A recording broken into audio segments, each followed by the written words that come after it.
Sveiki, šiandien turime antrą pamoką, kaip tapti puikiu pirties meistru namuose. Tai pirmiausia, turime išmokti vieno pratimo, kurį vadiname horizontaliai banga. Tai turite atsistoti, pasižiūrėti, kad jums vietos būtų pilnai ištiesus rankas ir galėtumėt laisvai pasisukti. Tai galim ir pradėti. Tai rankas pakeliam, kojas truputį atpalaiduotas nuleidžiam ir iš inercijos, iš kojų pradėkim judesį į vieną, į kitą pusę. Judesys turi keliauti iš kojų, reiškia, netgi sakyčiau, nuo kojų pirštų galų pradėti ir iš inercijos judinti. Rankos yra kaip virvės, jos nedalyvauja. Ir raumens mes praktiškai nenaudojam. Viskas vyksta nuo kojų. Ir stuburas turi būti lygus. Tai tiesus. Tai reiškia, visą laiką darome pratimą tiesiai. Kam reikalingas šitas judesys? Tai pirmas dalykas atpalaiduoti stuburą ir turėti lankstumą kūno, nes mes būna per savo darbo eigą, jeigu dirbam kokį sėdimą darbą, tai iš principo būnam tokie nelankstus. Tai šitas dalykas mums padeda tapti lankstesniam, o pagrindinis tikslas tai, kad atsipalaidavus dirbti garinėje ir neapkrauti per daug raumenų, tam, kad jūs galėtumėte ilgiau išbūti garinėje. O jūs toliau darot kartu su manim šitą pratimą. Ir prašau dar padaryti kokį 30 sekundžių be manęs. Ką mes tai darome? Tai įsivaizduokit gulinti žmogų ant gulto ir mes darom elementarų pašildymą to žmogaus.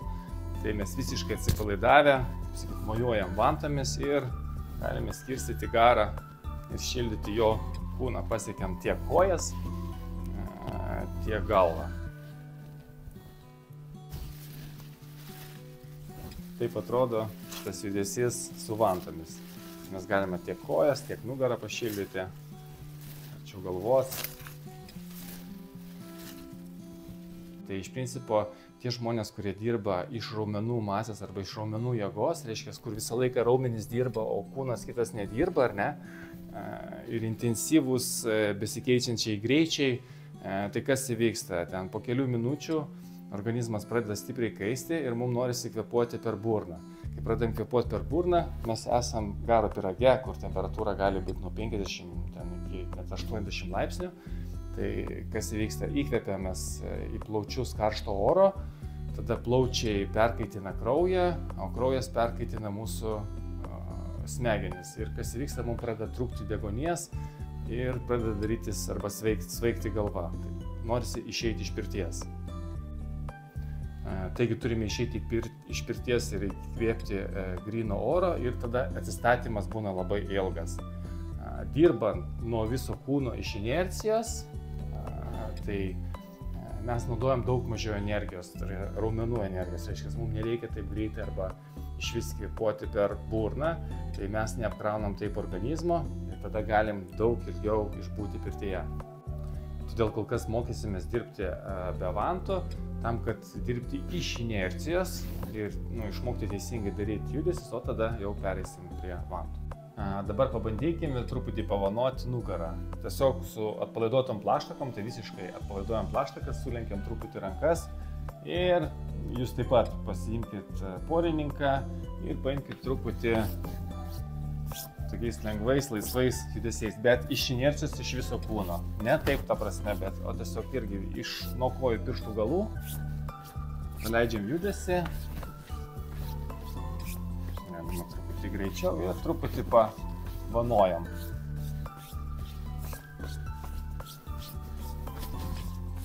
Visiškai atpalaiduotam plaštakom. Ir nemušam, bet glostom. Pasitvarkom. Paleidžiam. Dabar pratimas vadinasi erelio sparnai. Tai vėl atsipalaidavus pakeliam dvi rankas ir darome 9 mostus į vieną ir į kitą pusę. Tai 1, 2, 3, 4, 5, 6 ir jie yra žemėjantys 7, 8, 9. Kaip tai atrodo su vantomis? Pasiemam, užpylę garo, mes jį pradedam leisti ant kūno. Tai yra 1, 2, 3, 4, 5, 6, 7, 8, 9. Kitas labai svarbus pratimas tai yra vertikali banga, kurią mes irgi iš inercijos paleidžiame nuo kojų ir pradedam daryti tiesiog tokią bangą. Tarsi atmesdami krūtinę pradžioje atgal ir į priekį, atgal ir į priekį, atgal ir į priekį. Ir pabandyti tokį padaryti pratimą, tarsi, kad tu norėtum išeidamas atidaryti duris su krūtinė. Tai tiesiog meti, meti, meti. Tai tiesiog pabandykit tą dalyką padaryti, kad ta gautųsi banga. Dar pabandykime su galva lygiai taip pat tokį metimą padaryti. Bet ne per daug, kad tavęs neišmestų iš pusiausvyros. Tavo kojos turi būti stabilios ir tiesios, ne tiesios, o šiek tiek sulenktos. Ir tu vis tiek turi nuo tos bangos išlikti stabilus. Ir su galva lygiai taip. Tai irgi pabandykit kelis kartus tą dalyką padaryti. Kai jūs išmoksite šituos horizontalią ir vertikalią bangą pratimus, tai jums bus daug lengviau dirbti su vantomis, judėti pirtyje ir nenaudosite tam per daug energijos. Dar vieną pratimą reikia padaryti, tai reiškia ištiesiam rankas, išlenkiam truputį delnus ir truputį paleiskime tokį minkštą garsą, kad vibracija nueitų iki pat delnų. Reiškia, jūs turite būti taip atsipalaidavę, kad turite jausti pradėti vibraciją į savo delnus. Galim pabandyti, pavyzdžiui, garsą. Ir aš jaučiu, kaip garsas nueina iki pat delnų. Tai jūs tiesiog pabandykite išties rankas ir patys padaryti tą patį. Tai dabar pereinam į priekinę poziciją, nuleidžiam delnus visiškai atpalaiduotus ir pabandykim iš vertikalios bangos paleisti tą judesį žemyn. Tas judesys į rankas ateina ne nuo raumenų rankų, bet nuo kojų. Ir tiesiog truputį pabandykim taip padaryti. O dabar padarykime tai su porininku. Dabar ištiestom rankom pabandykim pavanoti vertikaliai. Irgi atpalaiduotom rankom. Judesys nuo kūno.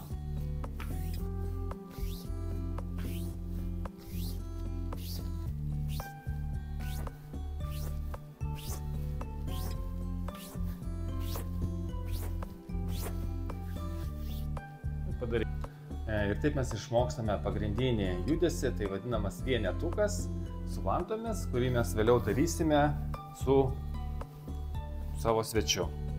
Ir gali su tuo vienetuku pasiekti įvairias kūno dalis. Geras pirtininkas iš principo su šitų vienu judesiu galėtų padaryti nuostabų vanojimą, kurio jūs galėtumėt nepamiršti niekada. Dabar kitas svarbus dalykas, tai kai mums reikia pasiekti, pavyzdžiui, koją, tarkim, ar ne, ar ten petį tolimesnį, tai mes nepuolam lenktis ir daryti to vienetuko, nes taip apkrauname nugarą.